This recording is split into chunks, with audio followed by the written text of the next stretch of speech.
Помала плата, ама посигурна работа. Луѓето не ја напуштаат јавната администрација за приватен сектор.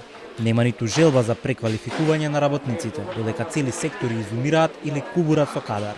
Ова го нотира Стопанската комора и велат, со европски пари и обуки ќе се подобрува конкурентноста на пазарот на трудот.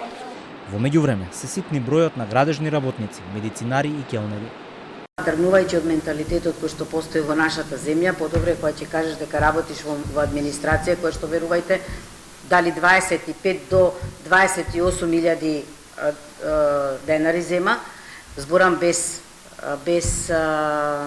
минат труд, но тие нема да се преквалификуваат и да одат во некои производствени дејности каде што платите се многу поголеми.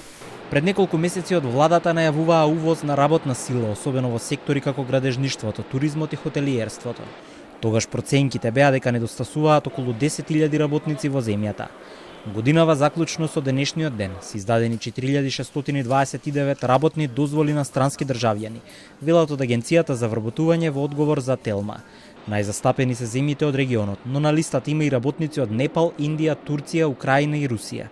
Најангажирани работници се од градежништвото, потоа тесари, електричари, армирачи и оператори на машина. Има и управители, менаџери и фудбалери на листата.